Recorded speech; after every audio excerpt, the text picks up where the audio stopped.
Hello, this is a data overview of Creekview High School Algebra 1 milestones for the last 3 years. My name is Jamie Grindle, and I will be your presenter today. The purpose of this presentation is to look at the school mission, the purpose, some school demographics, Algebra 1 milestones data, some strengths and weaknesses that we gathered from the data, and some next steps for academic improvement. Creekview High School's mission statement states that Creekview High School community encourages excellence and prepares all students to be successful global participants.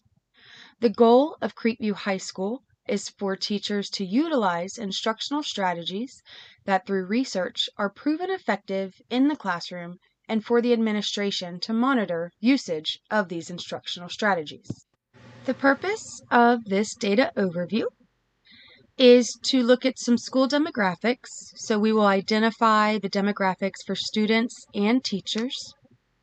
We will analyze data of Algebra 1 milestone scores from 2017 to 2021. We will discuss the data and any patterns and trends to identify strengths and weaknesses. We will evaluate the findings by looking at the strengths and weaknesses that we found from the data. And we will discuss potential next steps to support the strengths and overcome the weaknesses that we found within the data.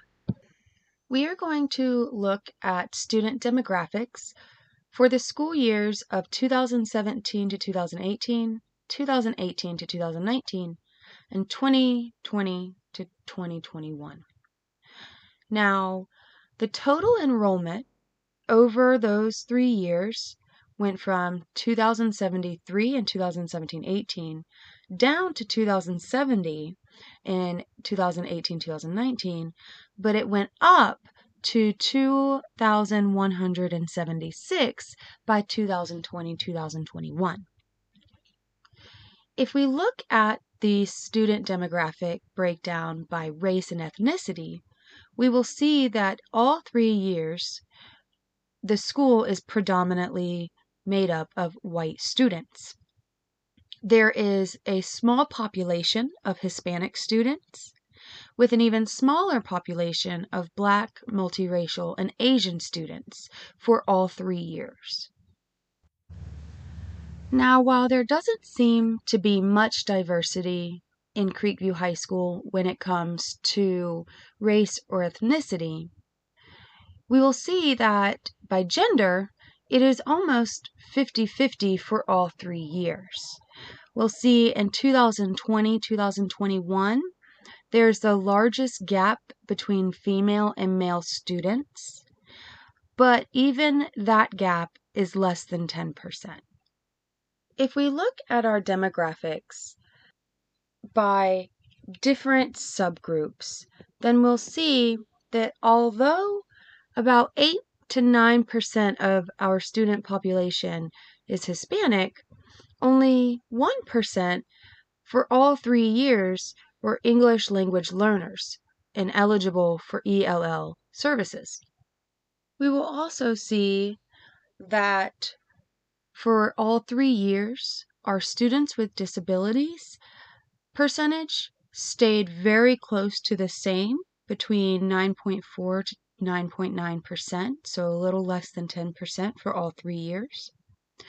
We'll also see that at all times, less than 20% of our students were free or reduced lunch eligible, with the highest percentage being 15% in 2017-2018, and the lowest percentage being in 2018-2019 at 12%. And while these student demographics are very important to think about and to know when looking at any sort of standardized score, I think it's even more important that we look at the total number of student absences as well. In the school year of 2017 to 2018, we had 49% of our students miss 5 days or less. leaving 35% who missed 6 to 15 days, and a small 12% who missed 15 days or more. This trend stayed very close in 2018-2019, with 52% of our students missing 5 days or less, 38% of our students missing 6 to 15 days, and then the students that missed more than 15 days went down to only 10%. Now, as we look at school year 2020-2021, we need to keep in mind that this is the first school year after the COVID outbreak. So this is going to have a big effect on student attendance since we were still in the midst of dealing with COVID. So students that missed 5 days or less previously was close to 50%, but now, after this outbreak, is down to 24%. Students that missed 6 to 15 days stayed consistent around 39%. It increased just a little bit. But students that missed 15 or more days skyrocketed to 41%. Mind, we have to understand that a lot of these absences were due to students having contact with those with COVID, having to quarantine, and we have to take all of those things into consideration when looking at this school year's data. I do want to take a moment and look at the percent of students from different subgroups that were only absent 5 days or less. For 2017-2018, approximately 51% students that missed 5 days or less were male, and approximately 47% were female. We had about 47% that missed 5 days or less be students with disabilities, and we had 40% and 41% of ELL and free reduced lunch eligible students who missed 5 days or less. As we continue, we see that in 2018-2019, the percent of ELL students drops 9% to 31% of them missing 5 days or less. Free reduced lunch eligible students stay fairly consistent at about 39%. Students with disabilities stays consistent at 46%. But the male population went up a few to 54%, and the female population also went up to about 50%. In 2020 to 2021, again, the ELL population stayed about 32%. So those are the students that missed 5 days or less.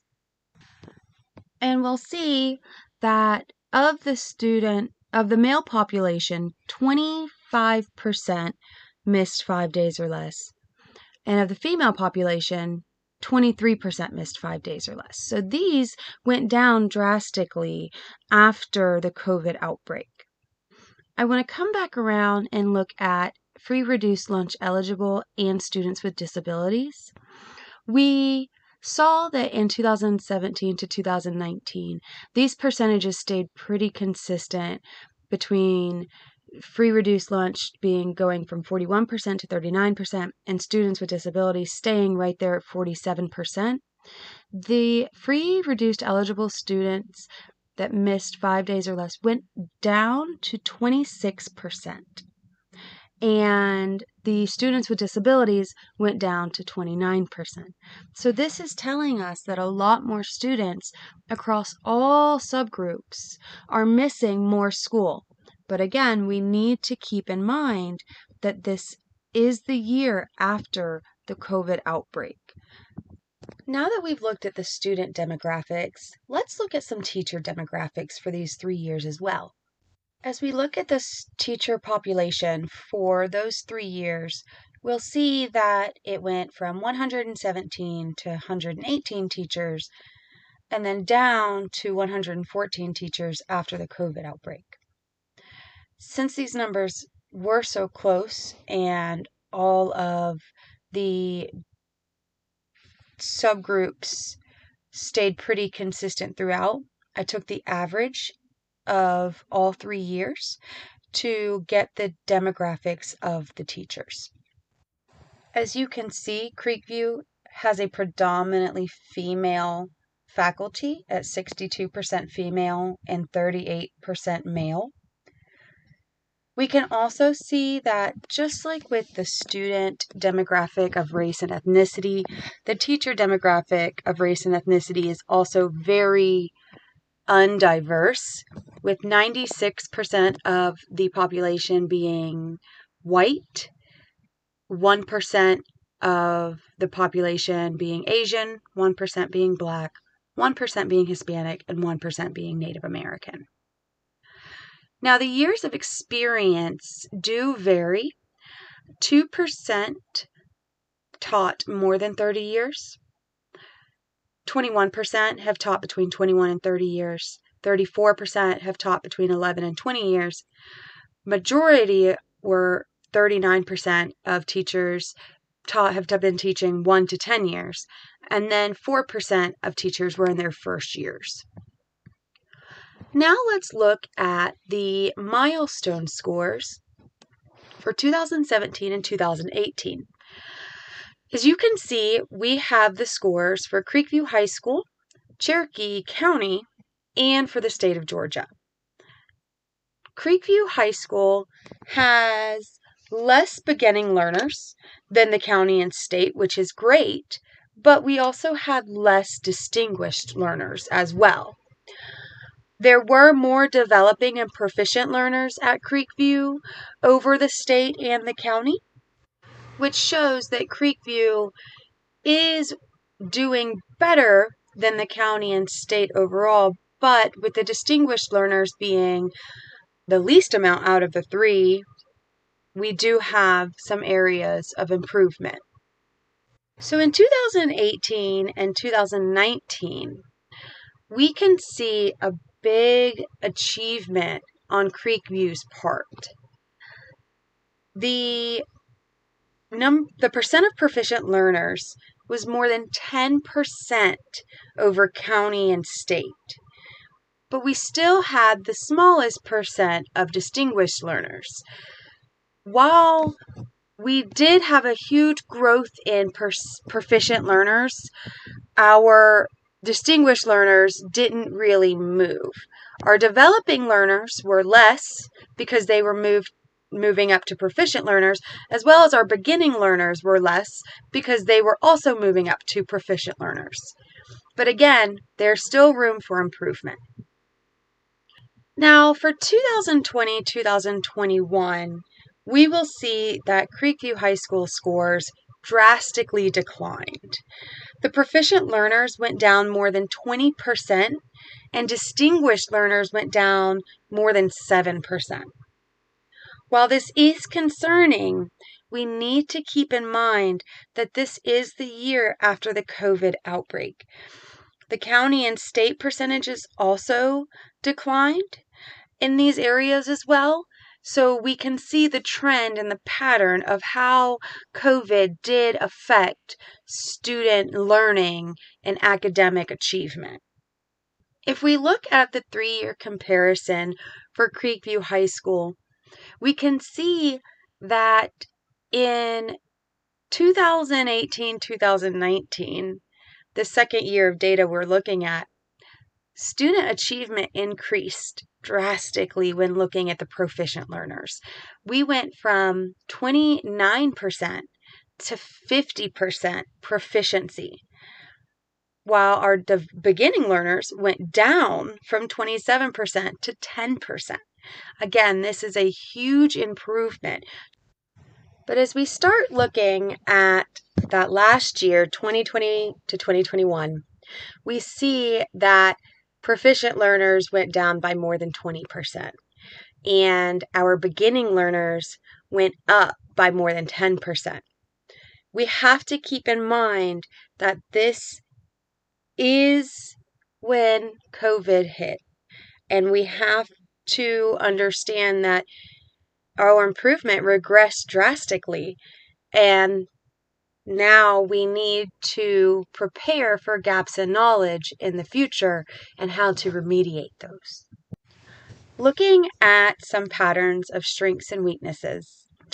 From 2017 to 2019, we saw significant learner improvements.